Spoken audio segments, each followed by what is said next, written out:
Welcome to the Hunting Beast Report, a live video podcast with Dan Infalt and host Jeremy Gillespie.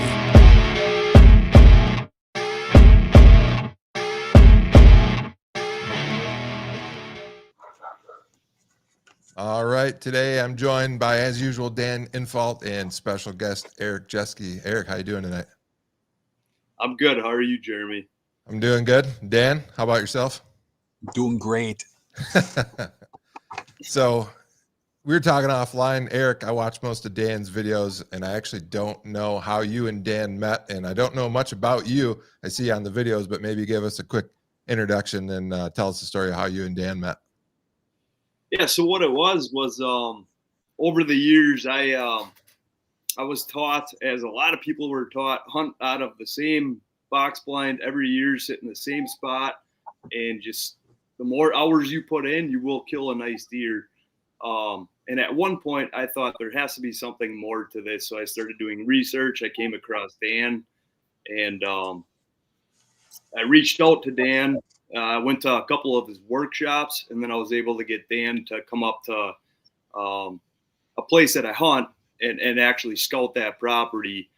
And from there on, I asked him if I could come on some gun drives, and he said, yeah. He gave me permission to come along and do some gun drives with him, and we just kind of connected, I guess, kind of same personality, and we just hit it off, and pretty good friends to this day. So that's how I met Dan, really, in short.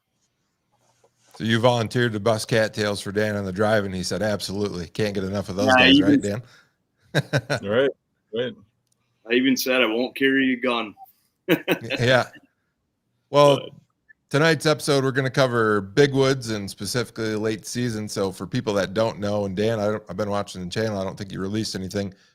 You and Eric recently took a trip, real recently, like over the past weekend, to Michigan's Upper Peninsula. So I'm curious to know, I think both of you guys still had a Nebraska tag. How'd you end up in the UP, and what led you there? Yeah, that's a good question, because I guess, when you look at other channels or you look at other people and the way they hunt, the way I hunt is a lot different. And I think me and Eric are pretty much on the same page. We both discussed where to go. I mean, we had a long weekend. We could maybe take an extra day if we had to. He's got a job. I got a job. We got things to do. But I was really, thinking hard about going to Nebraska. We both got tags for Nebraska. And I'm pretty confident that if we went to Nebraska now, knowing what I know when I left there, that I could go into some certain areas, and I'd probably pretty sure I'd get action at this time of the year in those areas. And I'm pretty sure Eric saw it the same way. We had a discussion, and we both decided that we would rather, just right now, just the way we felt, we would rather have the challenge of the Northwoods, where literally, if we go up to the UP, I mean, if I got a 3-year-old that scored 120, I'd be tickled pink, where I wouldn't even shoot that in Nebraska. And I think my odds were way higher in Nebraska. But it really isn't about the hunt.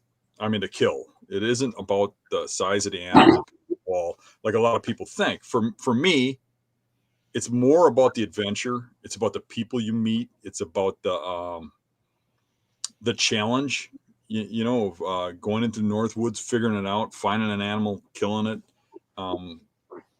That's what it is for me. And we just decided we would, if it's about enjoyment and it's about our hunt and not trying to be some sort of YouTube superstar like other people, if it's about our enjoyment and our hunt, I felt like, why not do the UP again? I really like that. And I didn't have to argue with Eric. He thought that was a great idea. Is that kind of the thoughts you had, Eric? Yeah, absolutely. The UP is a special challenge. It's big woods terrain, which can be very difficult because these deer have a lot of places to hide. There's a lot of pressure in the UP. And it's just, overall, it just makes for a great hunt because it's the terrain is different than what we're used to at home. It's I don't have big woods at home. It's a lot of confined swamps. It's overlooked spots. So that whole terrain feature just changes. And there's something about the big woods for myself anyway that I really enjoy. It's just a wonderful place to be, and it really does offer some good hunting. I know Michigan is talked about in a way where there are no big bucks, and but for me, it's not really about the biggest buck that you can shoot. It's more so about the hunt. And if you can kill a decently mature buck on a piece of property like that, it really makes you out to be a hunter. And that's a lot of fun in my mind. Mm-hmm. Yeah, I'm from Michigan. One of the biggest differences we did have between me and Eric, I think we were on board on just about everything. But one of the big differences that I saw was I kind of prefer to go back to places I've been and tweak them just a little bit. And now that I know them, I think I can go in and kill one. And I think Eric tends to more like, no, I want to see new places. I want to go to new spots. I want to keep moving. Would you say that's accurate, Eric? Absolutely. Yeah. There's a curiosity with me where it gets to a point where I almost enjoy doing the scouting and boots on the ground and figuring things out and, just going to new areas. And I almost enjoy that more than the hunt. In a way, it is a hunt. When you're trying to figure these deer out on new properties, it really is a hunt. It's a kill is awesome. Don't get me wrong. But when you get into a new piece of property and you figure something out and everything kind of clicks, and whether you see a buck or you don't, and you were close in certain instances, that's kind of what it's about for me. I do love killing a buck, but it's just a thrill to me to get into new pieces of property. Yeah, the UP is a great place. I grew up in Michigan. I've got some family that lives up there in the central part of the UP. And if you like public land and you want to have an adventure, there's plenty of room for that. And Eric, if I didn't know any better, you look like you came right off a log truck up there or something. You'd fit in the UP real well. So talk to me. Let's start out with Eric, or it can be Dan, but let's start out with Eric. You guys talked about how you ended up there. So did you do any preparation, any e-scouting, maybe calling a biologist or anybody you know? And then once you got there, what kind of scouting did you do once you arrived to your hunting location? So the UP hunt with Dan and I really started last year. We were up there. I have a good friend that has a place up there, and he runs a little restaurant/bar. And I asked Dan if he would be interested in going up there for the challenge, and we went up there last year. So we had a couple places to fall back on. But previous to that, I had been there for 4 or 5 years in a row. And that's kind of what really got this kick started. You went much earlier than me, though, or than us, right? What's that? You went earlier, though, didn't you? Yeah, I used to go. It would have been typically early November, because typically you're in whole different places. Right. I mean, they're changing. We talk about the migration and everything, and there's a lot more snow causing those deer to migrate and find food sources and get to their home places later in the season. So typically, I'm used to hunting that a little earlier. And as Dan had said, I mean, those deer are not in the same places that they are at the time that we hunted it, in December. So this whole going in December, it's very new to me, but it's interesting, and it is building my hunting. What word do I use? It's just making me a better hunter, I guess. I'm seeing more things. I'm seeing them in a different season up there. But I would really like to continue, doing this UP thing every year and learn more. I mean, we're really starting to build, between Dan and I, we're really starting to build a inventory of different places that we can hunt and figure out where these deer are. So it's interesting to see how these deer move in wintertime based on food source and cover. Dan, how about you? What'd you do in preparation? And then maybe talk about once you got there, boots on the ground, anything surprise you? I literally didn't prepare at all. I found that when I go up there, I could just look at a map and figure out a new spot pretty fast because I'm looking for certain features. I think the biggest thing that I was looking for up there is cedar swamps, specifically ones you can't see from the road, if possible, or like ones that are just a little bit, not as noticed as other ones. Maybe smaller ones where you can kind of figure them out. And we had discussed that. So I didn't really look at anything till I got up there. I figured my plan, I was real busy last week, was to get all my stuff done, just head up there and kind of go into where we had left off last year. I was hoping they had a little bit of snow on the ground, but I was hearing that they didn't. And we got up there was no snow where we were the first day. And that made things a little tougher because the ground was a little frozen. You couldn't see the tracks. But falling back on where we were last time, so we got up there and just kind of went out hunting. And then afterwards, we kind of looked at maps while we're kicking back and we started talking about areas to check. We drove around a little bit, checked a few spots before we went out the first day. But really the first day was just kind of getting in there and, trying things out. But we just kind of scouted as we went, basically. Yeah, just like you tackle any new area. So I don't know if you're going to put out a video, Dan, if you are, if you don't want to give any spoilers, but we haven't talked about it. How'd the hunt go for you guys? Well, the first day was pretty cool. Me and Eric went to the spot that we left off last year where we had shot those 2 big does.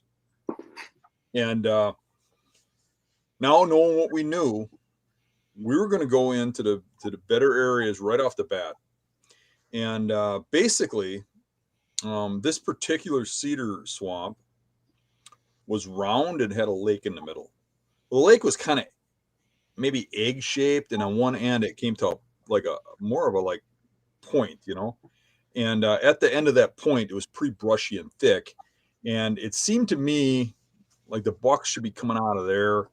And Eric went around the lake one way and I went around the other way. We both went in fairly deep, but we went to the ends of this lake, and we really even though there's water in between us, we weren't that far apart. We're about 400 yards apart, I would say, roughly. And getting in there without the snow, I couldn't see tracks and stuff, so I'm kind of going by trails. But right away, I started finding rubs, and fairly decent sized rubs with shavings on top of the leaves and stuff. The rubs were tacky. It just spelled out to me that a buck was working that transition coming out of there. And that's the biggest thing up there, is just finding a buck, especially post gun season, because there's so many bucks that get killed with the 2 buck rule. And nobody's shooting does, they're all shooting bucks, and it gets hard to find bucks in late season after gun season, and especially gun season hasn't been over that long in Michigan. So anyways, I followed that sign back to where I intended to set up, and that sign went right through there. All the trails condensed and went into that thick area at the point, and I set up there, and I knew roughly where Eric would end up. Now, obviously, he's going to look at the terrain and look at the trails and stuff when he goes in there, but I knew about where he'd be. And I want to say it was about a half an hour before dark. I heard what I thought was a doe blow in the distance. And if it was, it came from by Eric. So I stood up and got ready just in case. But I'm thinking, well, I don't know. And then I hear a blow again, and it's a little closer. And that definitely came from between me and Eric. And I'm thinking, okay, Eric got busted, but the deer seemed to be coming my way. But they're still off a little bit of a distance. And then I heard like something moving in front of me. And I look up, and there's a pretty decent buck coming right at me. Yeah, I couldn't give you a score or anything, but he's probably a 3-year-old buck. White as the ears, a heavier rack. I couldn't even tell if it was 8 or 10 or whatever, but it was wide as the ear is a basket. It's coming through thick cover. Got to about 40 yards and stops.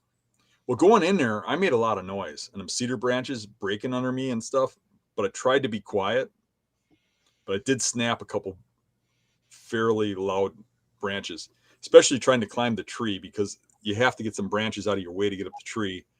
And I probably there was 2 branches I broke that were loud, and I probably should have cut them with a clipper in order to get into the tree. They're dead branches, but the cedar branches just break so loud, you know. And I broke 2 of them, and I thought, well, by the time the deer come out, they'll probably forget about that. And I got in the tree. So now this buck is at 40 yards coming, and the does are spooked behind it.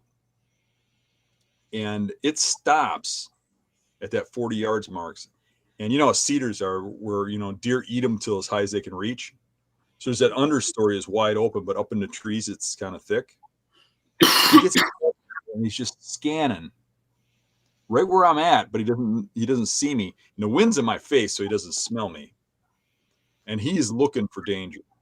He's on to something. And but he wants to come down the trail. It goes right through my shooting lane, the trail I anticipated they'd come down. But then he starts stomping.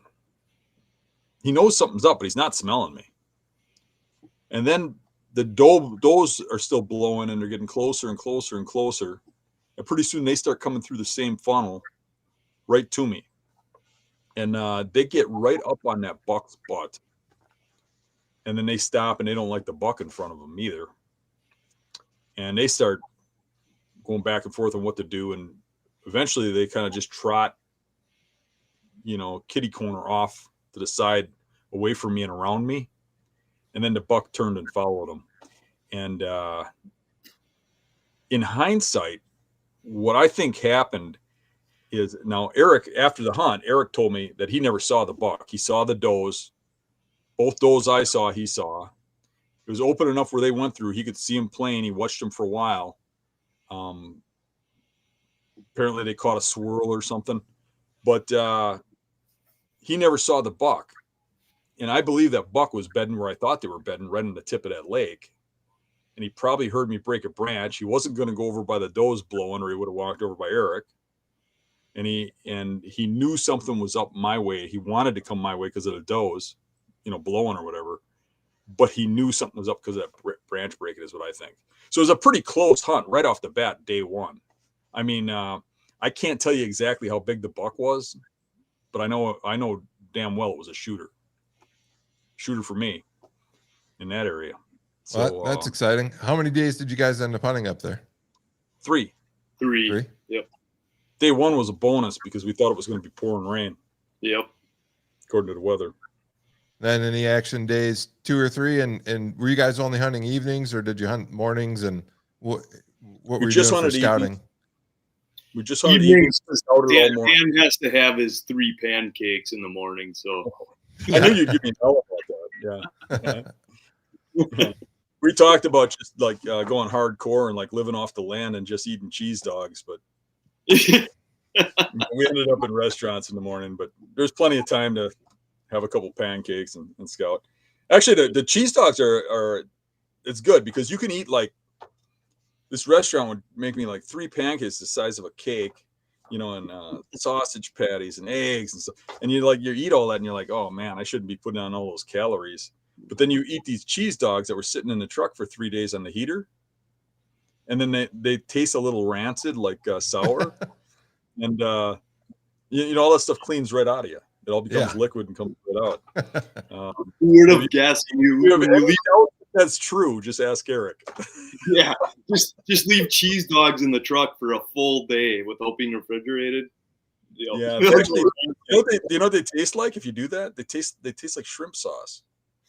They get like this sour taste that's kind of like hot, like cheese. I'm going to take your word for that one, Dan. Like, if they taste like that and they're rancid, why do you keep eating them? And yeah, I paid for it later, but.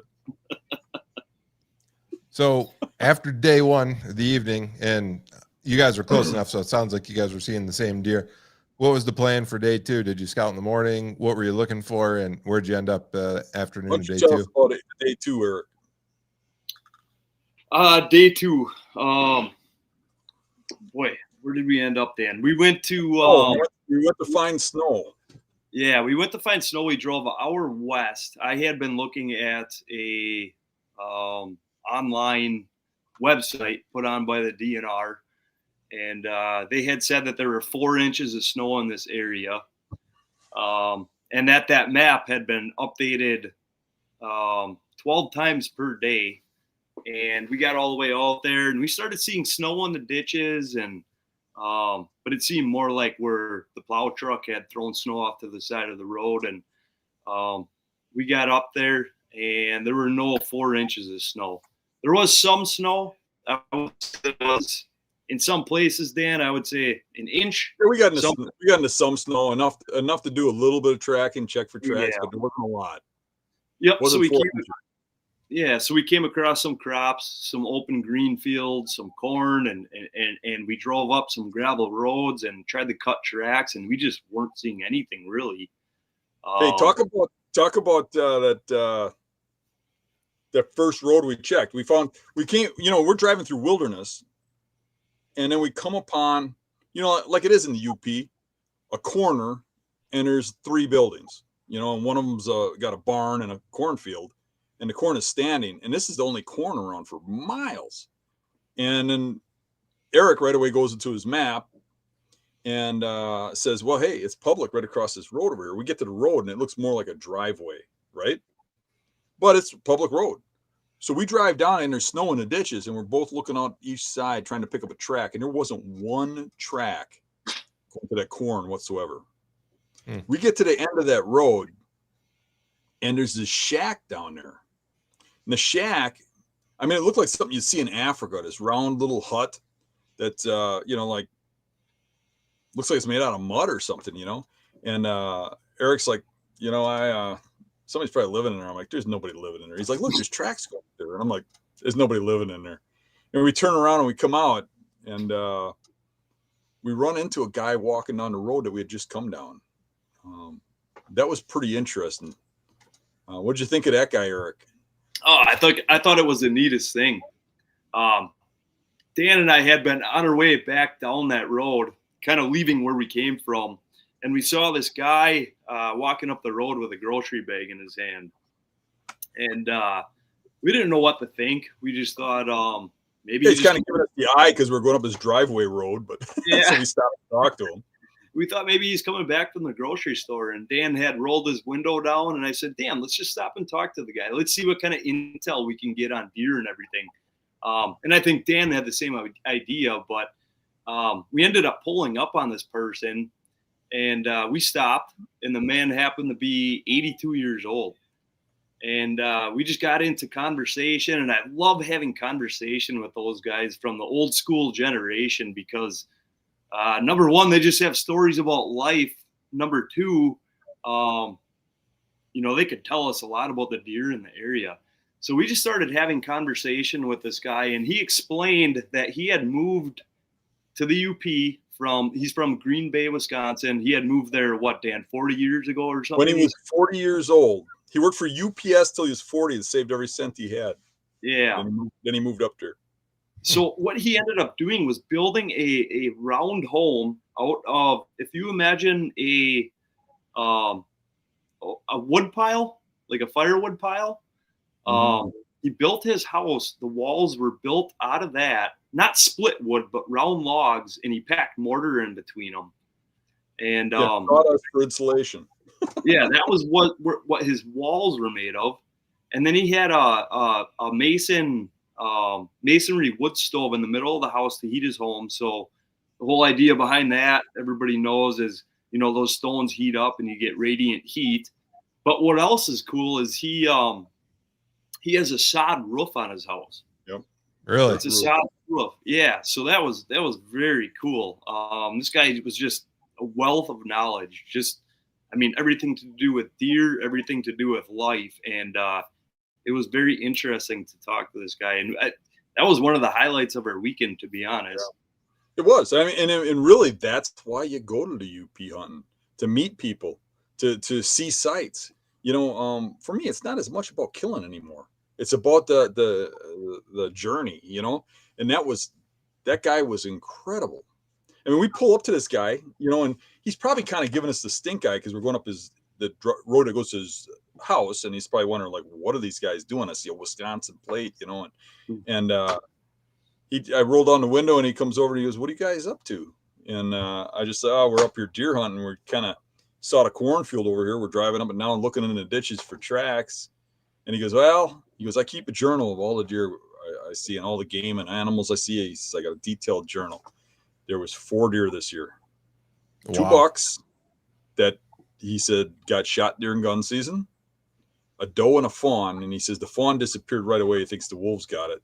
So all he has now is a doe. And he said he'd be really surprised if we cut a track crossing that road. And he was right. There wasn't one track going to that cornfield. Mm-hmm. Not a one. Yeah, that says something about the deer numbers in the UP. And I mean, the UP is, for people that have never been there, especially late in the season, it's a different place because you get migration and deer yarding much more than you do in, the rest of the Midwest, say Southern Michigan or Wisconsin or whatever. So it's the deer that might be spread out in the summer, you can have a real tough time finding them that time of year. Yeah. Yeah. His biggest complaint was that wherever he goes to get peanuts, he gets Virginia peanuts. Yep. And he said that he went there to get peanuts, and he said they gave him Planters peanuts instead of Virginia peanuts. They didn't have any Virginia peanuts like they usually do. And he said he got home and right away he tasted something funny in them. So he checked the ingredients and he says, they're not just peanuts and salt. He goes, I wouldn't even feed that to the squirrels. They get cancer or something. He goes, we won't eat them. It was great talking to that guy. He said he moved up there. Now he's got no television, no, internet or anything. No computer. Right. None of that. And he says to me that he moved up there when he was 40, which is 42 years ago. He said, because, he was working for UPS and all of a sudden you're starting to see guys dressed like girls and this, that, and the other. And it's like, holy crap, man, you should come back and see it now. Yeah. Don't leave your house.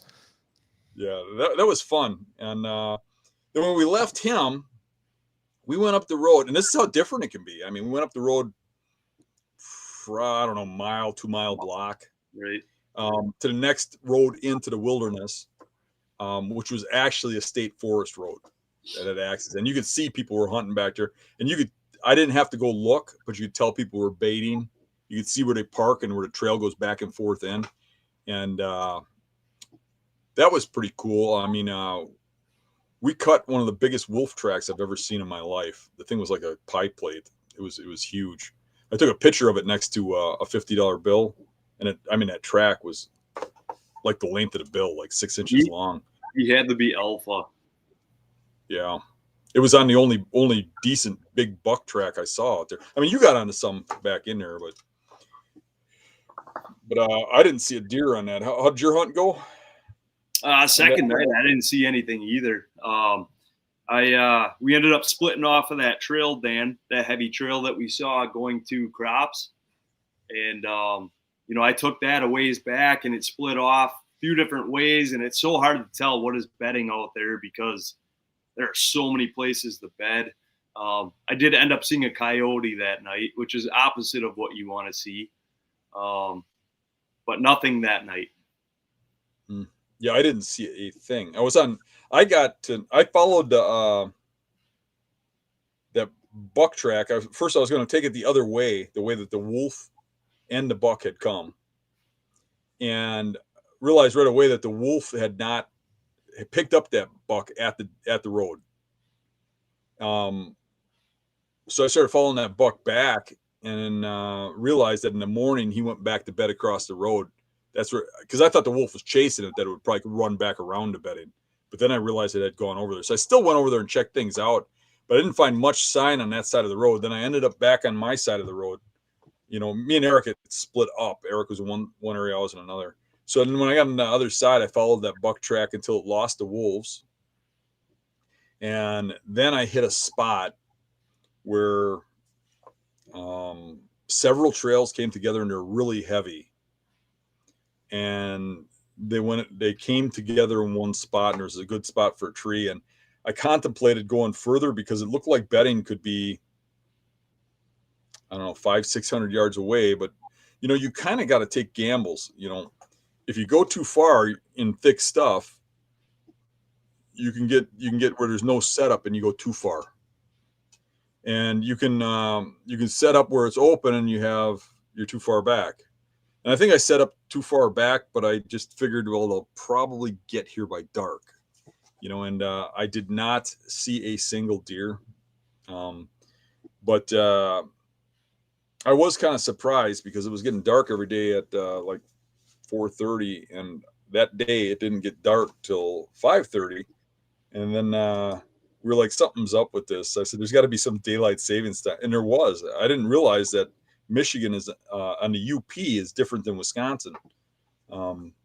It's actually split two different ways. I don't know how they explain it exactly by coordinates or anything, but half of the UP is one time zone, and then the other half is Eastern time zone. Right. So we didn't realize this, and yeah, we were sitting there with another hour of daylight, and I half expected Dan to text me and say, "Where the heck are you?" Because I had his truck that night. We took his vehicle, you know, an hour west from where we were staying, but yeah, we didn't expect it. So yeah, that screws me up every year when daylight savings time, or like I live in mountain time now. So if I go to Kansas or some other Midwest state, then central time, you got to recalibrate. I usually have to Google like the sunrise times to figure out what time I got to get up. And yeah, it's a funny thing when you switch time zones. yeah. Well, I think this is a good story too, because it's representative of what a lot of people run into, where you're in a new area, you're tackling a new area. Maybe you didn't have time to spring scout it, or maybe in this area, even if you did, you might have found sign from November, and now you're there later in the season. And obviously, you guys are both real good hunters, but it shows the challenges when you're not in a world-class area and you're trying to get on deer, especially in a short time frame. It's pretty tough. Yeah, and I think we did pretty good for going up there for a weekend. You know, on Sunday, I went out to one area. This is day 3 now, Dan? Yeah, day 3. Got down into one of these cedar swamps, and Eric had actually found it on a map because we were looking for cedar swamps. He goes, "What do you think of this one?" And we went back there and we walked around together, and we got to a point where we thought that it was better further in, but we got so much sign that I was like, oh, I can't walk past this, especially with the wind we had. If you walked past, that was screwed. So we just said, well, I'll hunt here and let's go look at something else. And because we could only fit one guy in there because the way the wind was, and even though it was a big area, if you went further, you'd blow that area, you know. But it wasn't like it was right next to the road either. You had to walk in a ways to get to the cedar swamp. It was a little bit of a walk. So then we hit rubs that didn't look too old. We hit a lot of deer tracks, a lot of sign, and somebody had packed out a deer. Obviously not hunting as deep as what we went. They were hunting up by the road, you know, probably in 100 yards or something. But they had cleaned out a deer, and they took the head, so it was obviously a buck, and left the hide, the bones and stuff. So then we went to another area and scouted that Eric wanted to look at. You want to tell us about that, Eric? Yeah, Dan and I made our way into this piece of property. Must be a logging road. Dan and I talked about that a little bit. Dan thought it maybe was an old railroad, the way it kind of laid out. But we made our way down this trail, and Dan had actually cut some large buck tracks. It was a gravel road with some sand in it. And we cut some large buck tracks. And the further we walked up, we ran into a nice, big, really fresh rub. It looked to be probably from a 3-year-old, and it was within a week. But, I mean, you're talking so tacky, sappy, and the bark was fresh laying on top of everything. Yeah, I mean, and you're talking such a vast area. And Dan and I had kind of talked about this and discussed where could this buck be living? Where could he be coming from? And I noticed a terrain feature on the map that was very interesting to me. I had 2 ridges that didn't quite connect. They kind of dropped down into a valley, and that valley, because it was low, it ended up holding cedars, and it was really thick through there. And that cedar low area connected to a tamarack swamp. And I was pretty interested in that. That tamarack swamp was extremely thick. And I just kind of expected a buck to be able to come out of that tamarack swamp, use thermals, everything's dropping down into that low area, and just kind of cruise his way out of there. Now, this was probably, I don't know, half a mile, Dan, from the buck tracks that we saw. Yeah, and literally, we both discussed this, where the buck tracks where there's a swamp that went to those ridges, which I would call one ridge. It's just got a hole in it for the deer to go through, like a funnel, right? Yeah. But there's an area of, what do you say, 3/4 of a mile or something, from those ridges to that road, but pretty obvious for anybody going up and down that road. And it was obvious a lot of ATV travel was on there, a lot of people hunting. We saw shells on the road. So it's pretty obvious to both of us that buck wasn't bedding right there anywhere. And when we looked at that swampy section you're talking about, that thick area of cedars and stuff, was pretty narrow in like a path to that opening. So when you looked at the map, that was pretty obvious, that feature that you picked out. But one thing that's important with this is we were not even looking at that on the map. We were looking at something that was over a mile back, which was a point going out into that cedar swamp that on paper just looked like it should be incredible. And right. We did end up going out and checking that out. You want to talk about that? Yeah, and we walked that point out. It was a long, drawn-out point into that cedar swamp, as Dan had mentioned, but we just were not seeing the deer sign. We saw a bear set up. That probably wasn't used in the last year or so, but I think what was interesting to me was that we had to walk through quite a bit of like, what would you say, 3 or 4 year old clear cut. Yeah, to get there, and there was just so much browse and stuff, and stuff for deer to eat and stuff, and you couldn't find one browse branch. And I think we found 3 or 4 spots where there's some old pellets on the ground.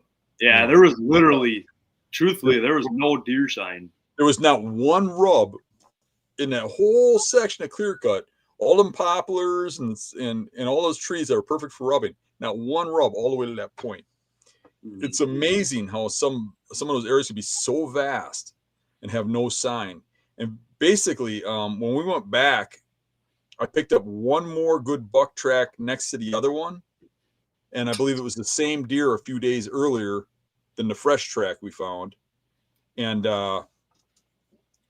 really, basically, if you see a deer, it's probably going to be that buck, Yeah, it sounds like pretty tough conditions. But you talk about the hunt and how it went and how you decided where to set up.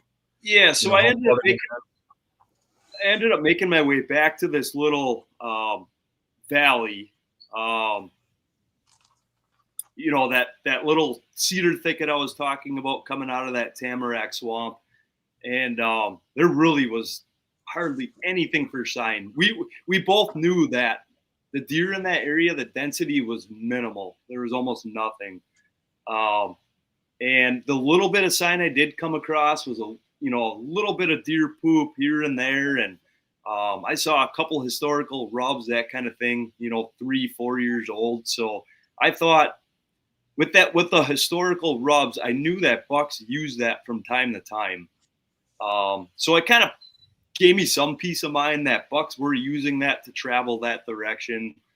And so that gave me a little bit of a confidence boost. I still wasn't feeling like wasn't necessarily in the right area, but I ended up getting closer to the mouth of where that valley came out of that swamp. And I found a fresh scrape, and it wasn't a big scrape, but it was just enough of a scrape to let me know that, it's a buck. And I ended up setting up past that near the swamp I set up probably within 75 yards of the edge of that swamp.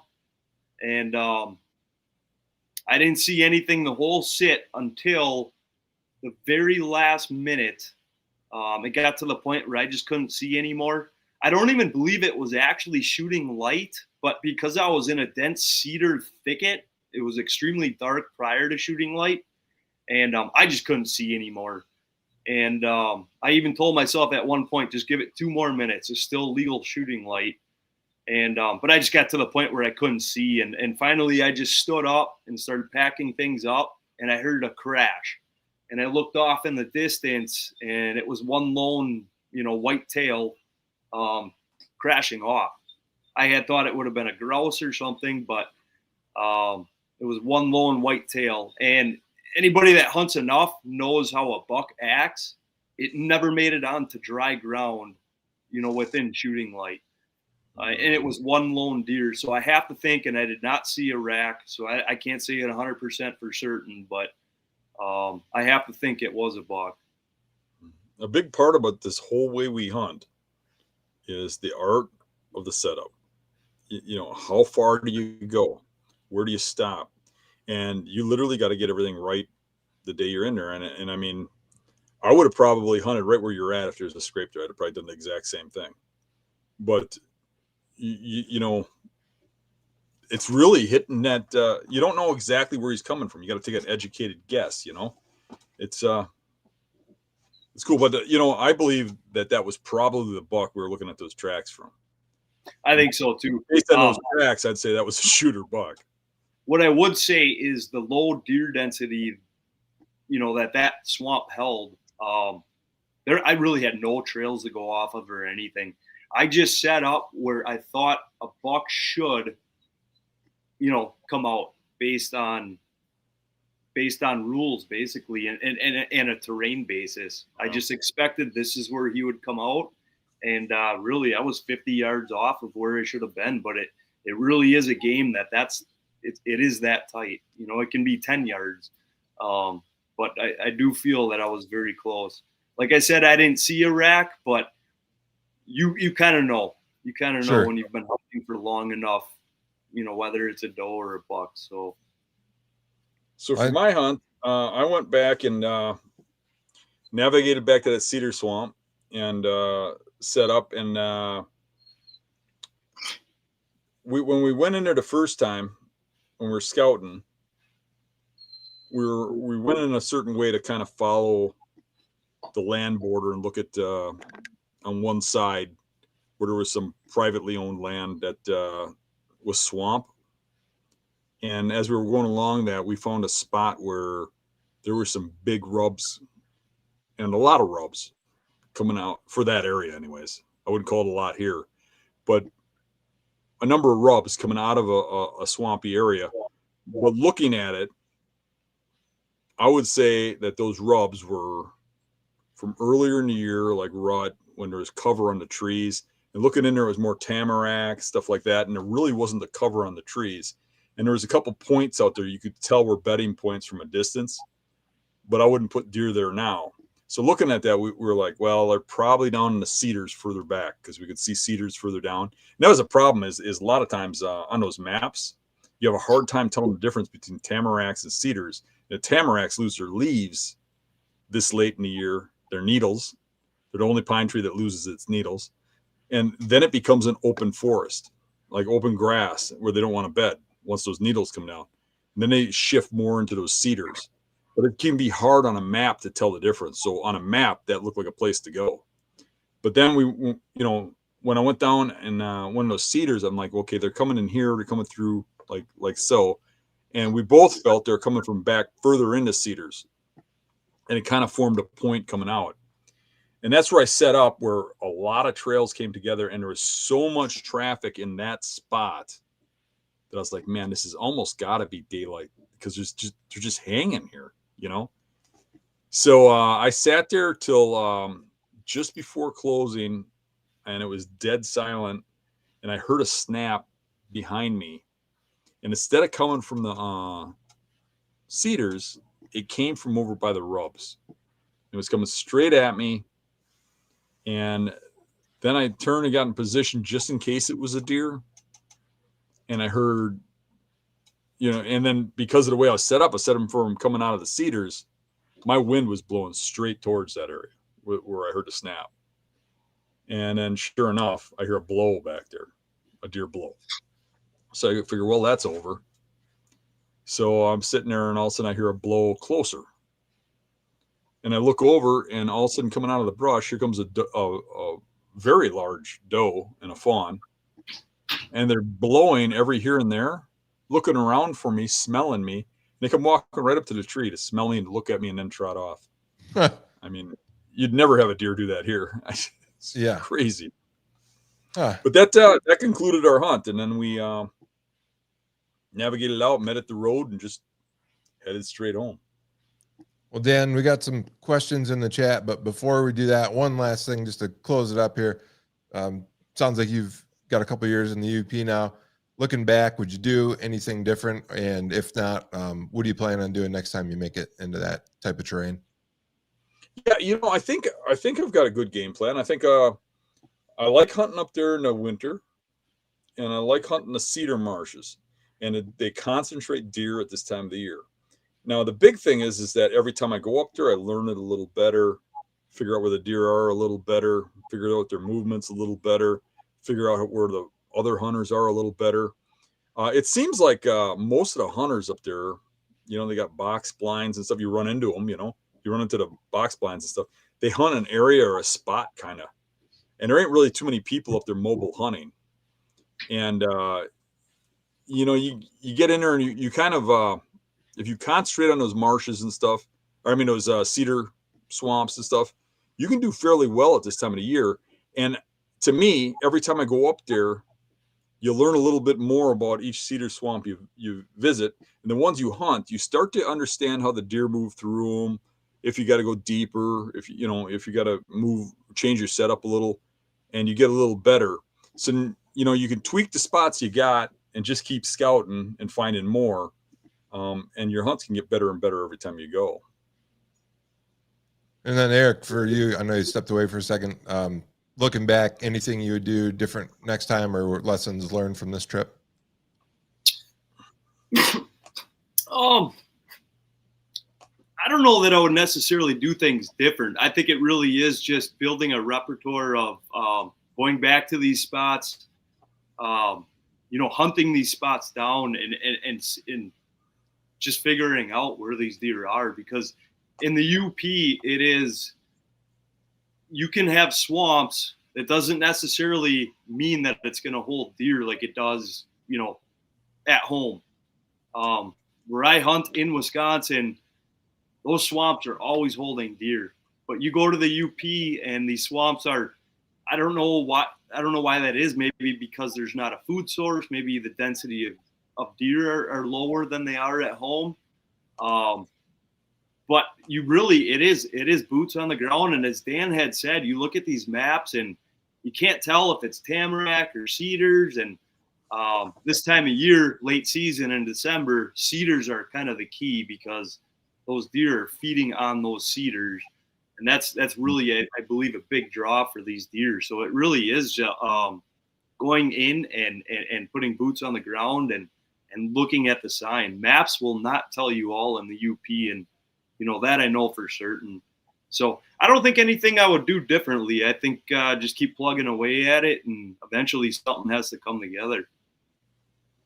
Okay, well, appreciate it. We'll wrap up there, and then now we'll get into the questions. So first question is from Ron E. Dan, have you ever hunted an area just because the terrain looked like it would hold deer? Yeah, I do that all the time. As a matter of fact, me and Eric had that discussion when we were in the UP that like that point that we looked at on the last day, we both expected there to be travel through there. And in Wisconsin, I think, or most of the Midwestern states, if I saw a point like that on a map, I could go there and trust deer coming through and just hunt that terrain. Where in the UP, we couldn't do that. Now, if you watch my hunt in Iowa, where I shot that buck that grunted like crazy, on that hunt, I went up there just based on a terrain feature that I saw on a map. I discussed that. I did see a Boone and Crockett size animal come out of that area, but I didn't know exactly where it came out.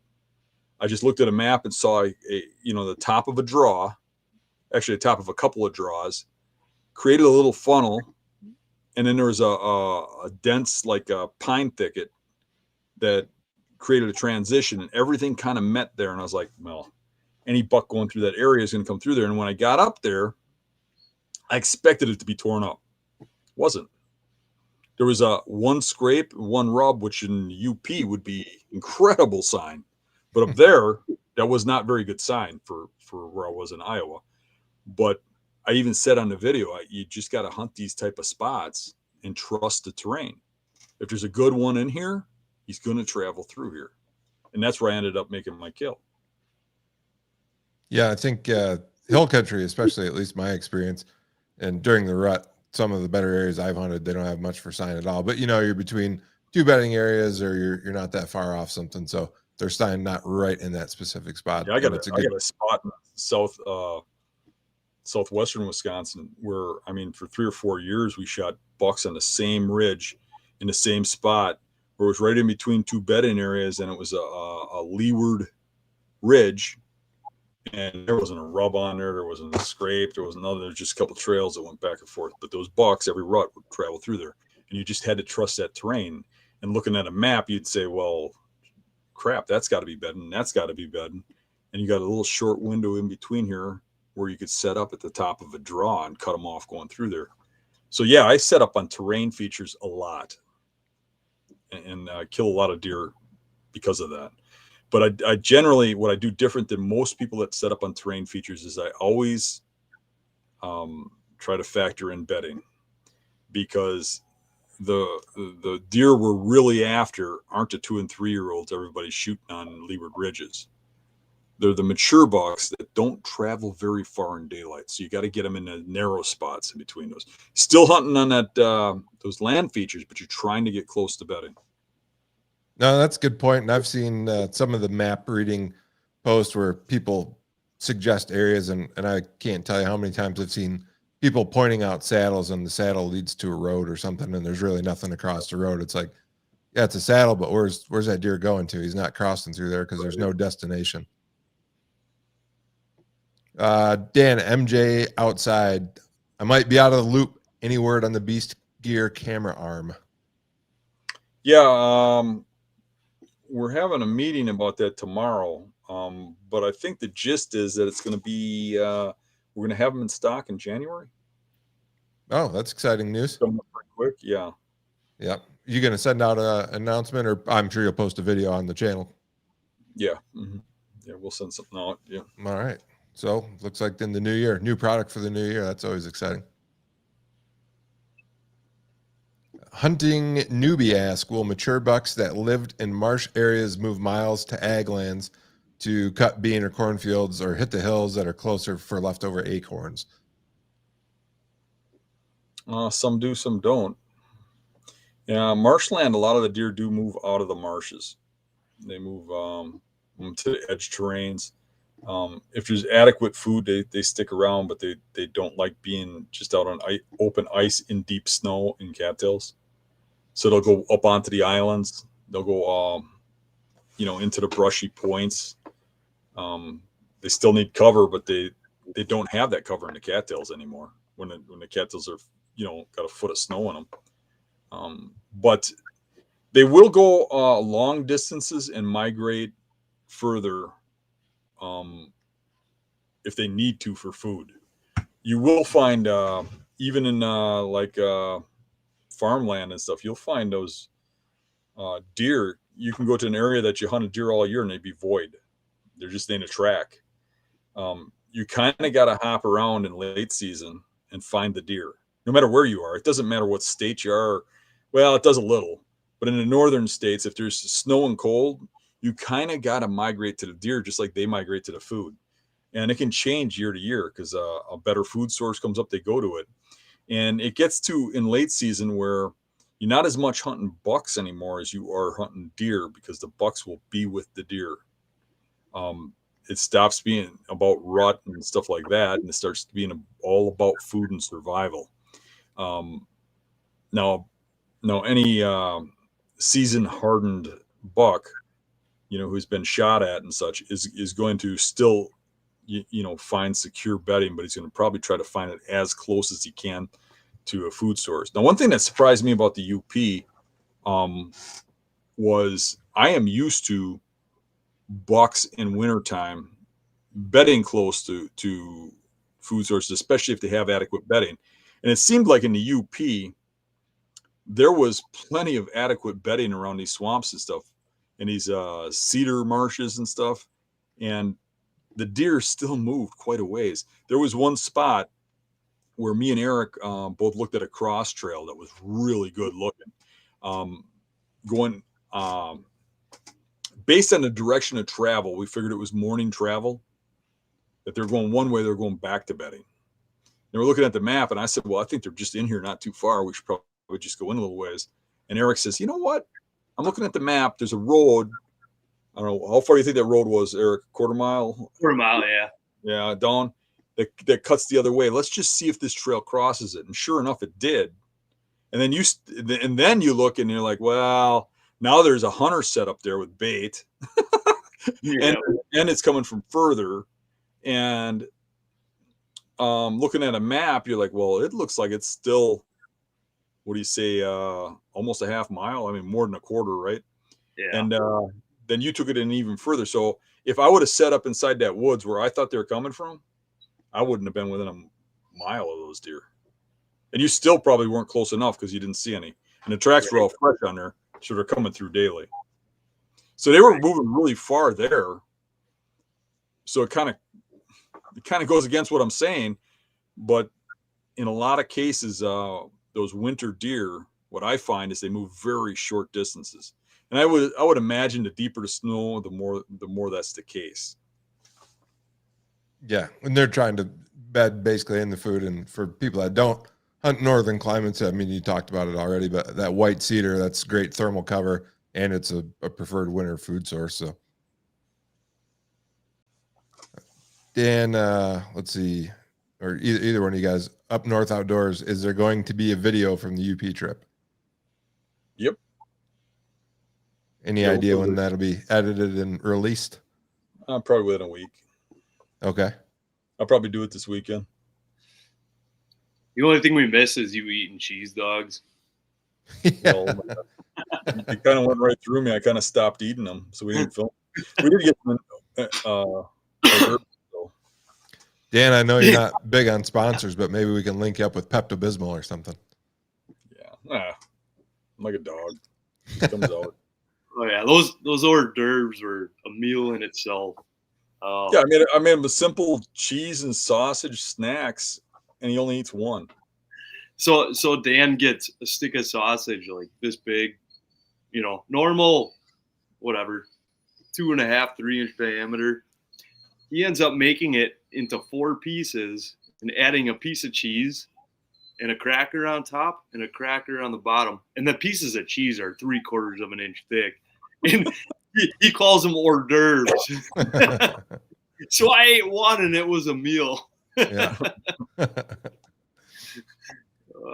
We got one of the highlights that I forgot to talk about was I need a little air, so I opened up the door on a motel, and I stand out on the balcony, and I'm looking down, and there's this little old lady standing underneath me, and it's dead quiet out. And Eric sticks his butt out the door and cranks a really loud fart, and closes the door and locks it. And I'm standing there looking like I'm the one who farted. And this lady's just stink eye, and you can hear him in there just laughing. I was rolling. And how did you put it, Dan? You said you were thinking to yourself, doesn't he know that I'm right next to him? And then he said, yeah, he does know. Yeah. Oh, that was funny. I lost it. Well, Dan, we got a question from Tony Thorson. He says, have you ever noticed deer not grouping up right away on a year? I'm going to modify the question slightly. On a year like this year when it's unusually warm in December. So you have any experiences? The colder, the more they do. Yes, absolutely. Yeah. So any tactics that either one of you guys might use for a little warmer than average late season? Anything that might be better or worse? Or I think it's tough personally. I'm still going to look at food and stuff that just might be traveling a little different, a little further. It's a little harder if there's no snow, if there's not bitter cold. Literally, in late season in Wisconsin, I generally start really seeing some good movement right around the end of the year, right around that where December meets January. And you know, on the years that we have a January season, it can get pretty good in January, but usually not into it. Usually takes further into January because of that stupid holiday hunt that's associated with that for 10 days. But the colder, the better. The deeper the snow, the better. You know, it's going to be hard to find them, but you just got to get out there and look around and cover some ground. And you know, it's kind of cliche, but when you discuss it, it sounds so easy. You just go out there and put your feet on the ground, go find these tracks and stuff. But in reality, the days are so short. I mean, it's dark by 4:30 now. You know, and you just finding the time is difficult, but you got to put in the time. You got to put in the work. I mean, it kind of sucks when you get off of work and it's dark out and you really, you know, try and get out there and find tracks and stuff. But you could get out and just glass right after dark, after work or whatever. But you really have to find the deer. And I do think you just go out and you keep hunting now, you know, when it's a little warmer like this. But you keep in the back of your mind that if you got to save days or you got to work out days to hunt, save them for when you get that cold, when you get that that snow, and kind of best if you get that cold for like say a week straight, because that's just going to start packing them into that pattern more and more. What you'll find is these deer right now are pretty nocturnal from being pounded through gun seasons and everything else with this warmer weather and stuff. But when you start getting into that bitter cold, they become eating machines. That's what keeps them warm. It's what keeps them alive. And they're going to come out early, and they're going to move early, even the big bucks, until you interrupt that. So you kind of got to kind of be gentle about not spooking them scouting. I really like to just, if I have the time and the ability, to sit back and watch it for a day, see where they come out. Because generally, if you find big bucks at this time of the year, they come out in groups of deer. And if you go in there and you set up wrong, once they know they're being hunted, then it's all out the window, right? But if you sit back and watch them, what you find is the deer tend to come out one way, and a mature buck tends to come out in some other way. You know, he tends to be someplace where you don't expect them. And then when you see where he comes out and how he goes about things, and you watch where he moves, where all the deer move, you can kind of put together a plan and say, okay, well, if I went in this way, oh no, wait, that deer would see me. No, well, if I go in that way, well, that deer, well, if I go in here and I take this gap and I'm below the hill or whatever, and I get to this tree, that tree I can get into and I can probably reach that buck when he comes by. And then you make your setup. Your setup's going to be way better if you watch them for a day. If you just sit back and watch them. Now, that's not to say they always repeat themselves. They come out the same, but you have a tendency to do better. I mean, if you just walk in there and there's a buck that's bedding in a spot that can see the spot you're going to, and he busts and blows through blowing, they're all gone. So it's real important to play the cards correctly. You know, they're really easy going. They're just thinking about food. They're not thinking about getting killed once that cold weather comes in. It's really a matter of getting it right the first time. And the way to do that is to watch them first. Well, that's a good segue into another question we had, and this could be a whole episode. So we'll probably close on this, but we'll get each of your thoughts. MJ Outside asks, and we'll start with Eric here. How much do cameras and cell cameras attribute to your success with tagging bucks? And what are your thoughts if cell cams got banned on public? So talk about camera use first, and then what do you think about cell cams? Should they or shouldn't they be banned on public? You know, quite honestly, I personally do not run any cell cams on public. I have one in my backyard. That's about it. And I just like that idea of hunting. I could probably, it might make me a little more successful if I were to run a lot of cell cams on public, just to know when a deer is in a certain area. But I try my best not to rely on that technology because, as Dan said earlier, I like getting into new places. So I don't have the capacity to put cell cameras in every new area that I go to. But there's also something about that I really like. I like going in, just reading the sign and hunting based off of that sign. It probably does hurt my hunting a little bit. I would say that. But I honestly don't use any. I really don't. And Dan? So for me, this year I ran one cell cam. I really just kept it out in one spot, looking for a buck I was after last year, and I never got a picture of him. Actually, I got one picture that I think was him, but one time, and it was at night during rut. And I'm not even sure it was him because I only got a piece of the rack. But I'm not overly excited about cell cams. I'll use them here and there, or a regular cam. But it does take something away from the hunt. And the biggest problem with them is they tend to have a guy start chasing cameras. What I don't like is a guy's got 20 of them out there and he thinks he's got 20 spots, and then he just rotates through them. And it's like you start finding if each guy's got 20 cameras out there, you can't find a spot that don't have a camera in it. And then everybody knows about every giant buck that's out there. So the pressure gets so hard on those big bucks, it gets hard to take one. Like that big buck that I shot this year in Wisconsin. It seems like everybody in the county knew about that buck except me, which is usually the opposite. But in that case, it was that way. I got messages and cam pics from all kinds of people after I shot that. They were hunting it. But I do think cameras can help you, and they can help you immensely. I do fear that they're taken away from the woodsmanship. They're taken away from the skill level of hunting a little bit. They're making people lazy. It's kind of like the whole bait syndrome where they just start hunting over the top of a camera. But do I think they should be outlawed? I wouldn't be overly mad if they were. I do think that they should probably be regulated in some way. When I say that, I mean like in Minnesota when we bear hunt, it used to be you could put out all the baits you wanted, wherever you wanted, as much bait as you wanted. And it was like there was baits all over the place, even if they're test baits or whatever. And then the DNR came and said, okay, enough's enough. You can have 3 baits. And then they started making you register those baits. So having 3 registered baits each really cut that down and made the hunting better for everybody.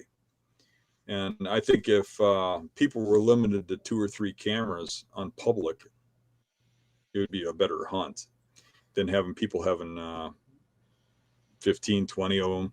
I mean, I've had people send me emails saying that they run 50 cell cams, and then they run them in every bedding area they know.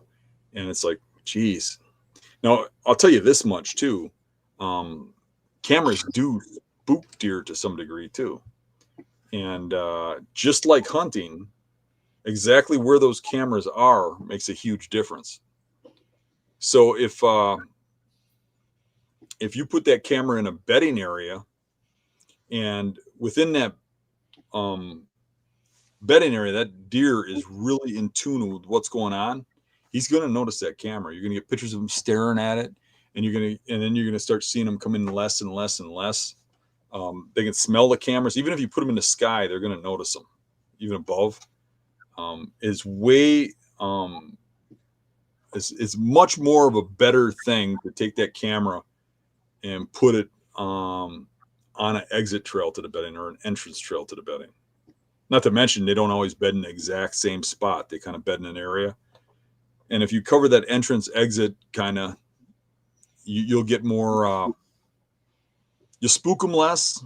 For me, the cameras are more so important to just tell me there's one there that I want to shoot. So it's going to tell me the size of the animals. And then I don't need the camera no more. I'm going to use skill to hunt them. I'm going to think about what's the wind doing? Where's he going to bed on this wind? What different bedding areas does he use? And I'm going to hop around from bedding area to bedding area and hunt them. And I think too many people are using those cameras as a spot. That's where I hunt spot, in my opinion. And I don't necessarily care for that much. No, a bunch of great points there from both of you guys. So I think that'll wrap it up for today. One more thing, Dan. Next week, Tuesday, would be the 26th day after Christmas. Yes or no? Are we doing the show next week? I'm available. Just preface that. I'm good for that. Yeah, we can do that. Okay, so we will be here next week, the 26th. Eric, want to thank you for your time coming on. It's good to talk to you. The first time I've spoke with you, and pretty good insights from your guys' trip to the UP. Tough hunting up there. I know from, like I said, people that live up there. But interesting experience, and I'm sure people will be looking forward to the video to, get some footage of how you guys were going about it. It's good to hear the story, but they say pictures worth 1,000 words. I don't know. Maybe video's worth 1,000,000. So looking forward to that as well. Thanks for coming on, Eric. And because you're gracious enough to come on, I'm going to mail you a complimentary pack of cheese dogs.